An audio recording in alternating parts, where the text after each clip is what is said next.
Hey guys, how's it going? So today's video is a huge one for me. I'm so excited to finally share something with you. I'm going to be showing you my process of brainstorming, to sketching, to final product of creating my very first sticker sheet. It's been a long time coming, and I'm so excited with how it turned out, and because the manufacturer was super nice and sent me some extra sticker sheets, I'm going to be doing a giveaway. So make sure you stay tuned till the end of the video to find out how to enter. And without further ado, let's get into it. Tip number 1, decide on a theme. In my opinion, a theme is really the best place to start for a sticker sheet because it gives you a really good jumping off point for research and sketching, all that jazz.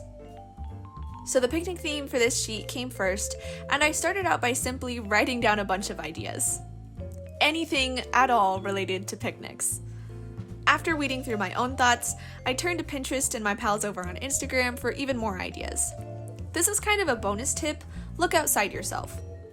Obviously, your own experiences are a wonderful form of reference, but there's always other ideas that you haven't thought of yet. So after brainstorming, it was time to start sketching.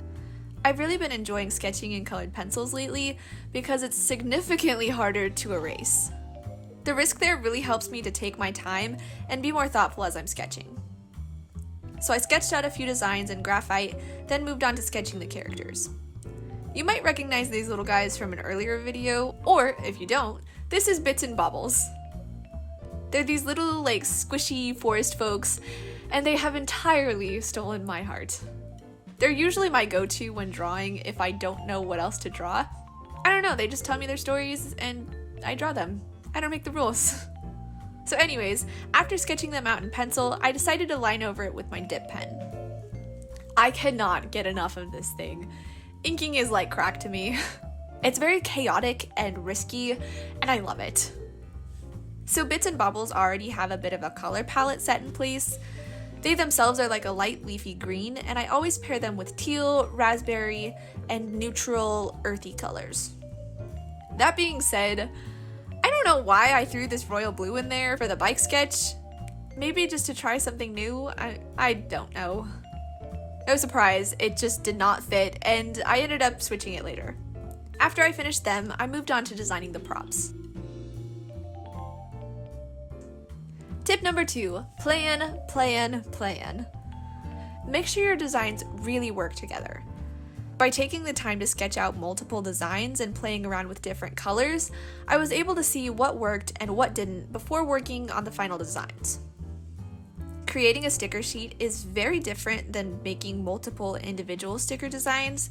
They have to fit together stylistically and thematically. This is where I think I have the most fun, is in designing props. I love clutter and expressing a mood, theme, or personality through someone's belongings. So I went through the same process with these, with the ink and the coloring, and I was actually really happy with these designs. They ended up looking pretty similar to this in the finished designs. Because Bobbles always carries around a PB&J with him wherever he goes, I of course had to create a PB&J sticker, as well as a peanut butter jar and a jam jar. I also knew I wanted to include a chip bag because I always bring chips on a picnic. I'm a chip chick for sure. Plain potato chips are such a nostalgic food staple, and I don't really think there's any more iconic design for plain chips than Lay's, so I made the bag a little ode to Lay's.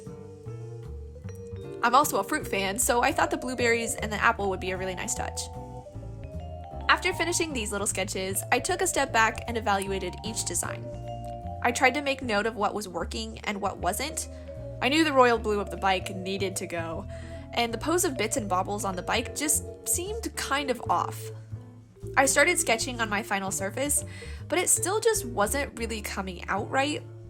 I got to thinking, if this is going to be a 5x7 inch sticker sheet, a double bike is going to take up a lot of space. So I scanned my sketch, threw it in Krita, and resketched it digitally. Nothing beats the feeling of sketching on paper for me, but there are benefits to sketching digitally too. It's a lot easier to move things around and try different options without having to erase or start over. I finally decided that a single bike would be the best option for the size sheet that I was making, but that also meant that I'd have to move Bobbles somewhere else. Bits is definitely the stronger of the two, She kind of wears the pants in this friendship, you could say, so I wanted her to be the one pedaling. I finally decided to have Bobbles sitting up on the basket on the back of the bike, just kind of chilling, as he does, you know. Drinking a juice box. So I printed the design out, transferred it to my page, and began coloring. I had already decided against the royal blue, but I really wanted some sort of blue for the bike. The obvious option was teal, as it was already an established part of the color palette, so I don't know why I didn't just think of it in the first place, but in the end, we got there. After coloring, I thought it just looked a little bit flat. Because Bits and Bobbles are such a pale green, they were getting really washed out by the white of the paper, so I decided to bring in some line art. I used my sepia Copic multi-liners in various sizes to line them. The original sketches had black ink, but it just looked a little bit too strong in my opinion, so I figured sepia would be the better option. Lining the design really helped make it pop, and I knew I would also go back in later with colored pencils to bring it to a finish. Unfortunately, I did not film the sketching part of the prop page, which is really irritating. Totally dropped the ball on that one, but oh well. Anyways, you may have noticed that I added several designs to the ones that I had originally doodled in my sketchbook. I really wanted to have a lot of options to choose from in case I didn't like how some of them turned out. This would end up being a problem later on because turns out I liked almost all of them, so anyways, that little page of swatches on the top ended up being such a lifesaver. Might have been even more helpful if I'd written the number of the markers underneath them, but it's fine. So I've discovered with markers that laying down a mid-tone first, then my lightest color, then my shadow, gives me a really nice blend with shadows that are still nice and crisp. I gotta tell ya, I struggled with the jam and the jars throughout these designs. Jam is translucent, and that's kind of a pain in the butt to paint. I'm not sure how successful I was in recreating it, but it is what it is, so. I really tried to add lots of color variations throughout each design. So like the shadows of the chip bag aren't just yellow, there's green and blue in there too. And the shades of the sunglasses have some purpley reds in there. I think these little pops of color really bring some magic to my characters and props and make them a little bit more interesting to look at. It's also a nice way to subtly tie each object together and make them part of the same color palette. So like I said earlier, I added some designs as well as variations of the same designs. I designed the Bam Juice box earlier this year for my visual development portfolio, so I knew I kind of wanted to include that on this sheet. After coloring the first one, I realized that you couldn't really see the words because of the angle of the box.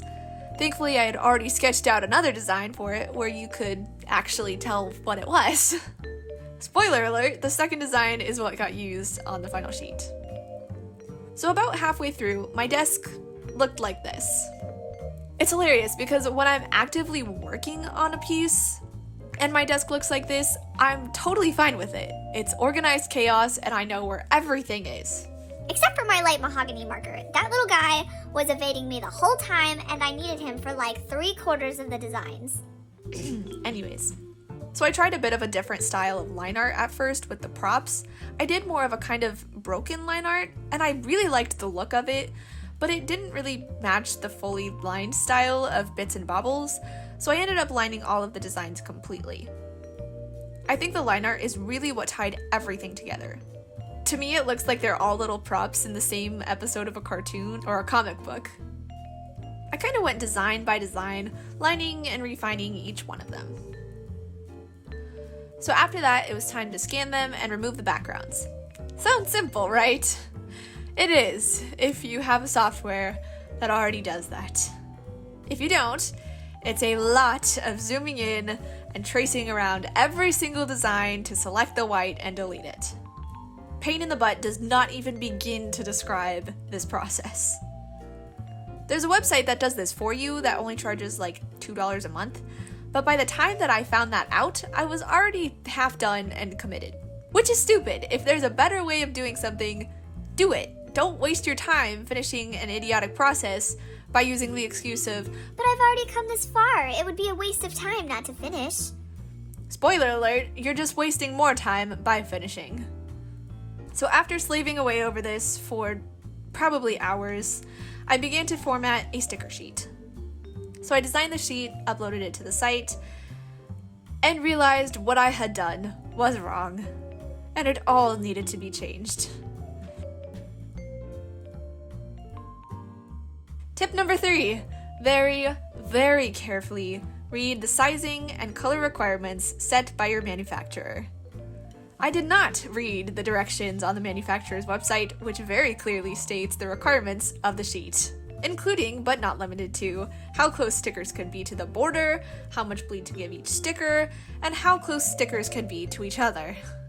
Honestly, I have no idea how to define dimensions in Krita. I'm quite technologically challenged, so I made a 5x7 grid to get a bit of an eyeball estimate of where everything needed to be positioned. After reformatting the sheet, I uploaded it yet again to the website and placed my order.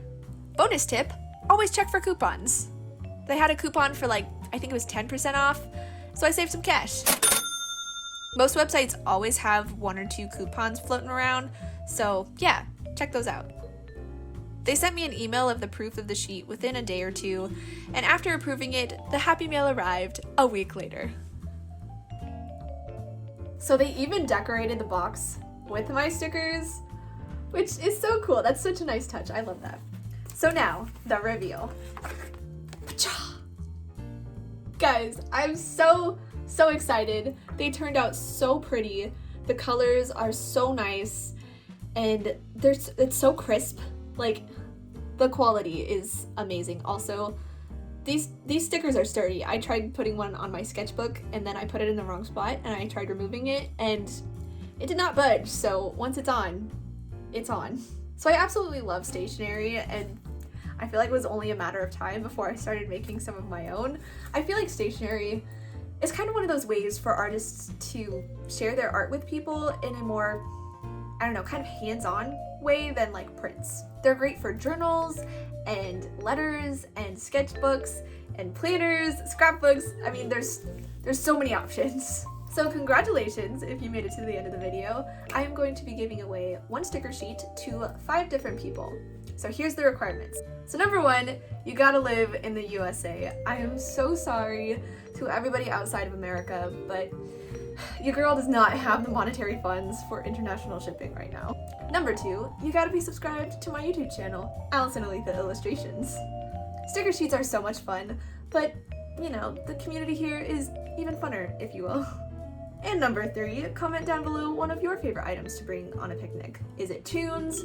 Awesome. Is it food? My favorite. And number 4, share this video with a sticker-loving friend. The sharing of the video is kind of optional to the giveaway. You don't actually have to share it to be entered, but it really helps out my channel, and it gives your pals the opportunity to enter the giveaway too. So it's a win-win-win for everybody. So I'll be announcing the winners of the giveaway in next Friday's video. And if you're thinking, Gee, Allie, I just cannot wait until next Friday to find out if I'm gonna get a sticker sheet or not. well, you're in luck. I'm holding a shop-wide sale on my Etsy store on June 12th. And I'll be adding this sticker sheet as well as another tasty sticker. One day only, 20% off of everything in my shop, no minimum purchase requirement. Thank you guys so much for watching. I have been so excited to share this with you guys. I feel like this is one of those little mini milestones for me where getting to see my dreams come true a little bit, and it's very exciting. So if you like my art and you want to see more of it, head on over to Patreon and subscribe for as low as $1 a month. It really helps me and my channel, and we have a lot of fun there, and you get monthly goodies. Thanks again for watching, and I'll see you next week. Bye guys!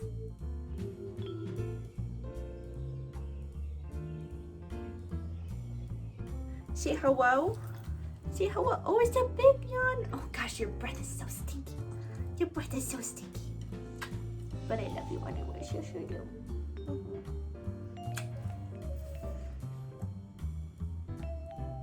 Say hello.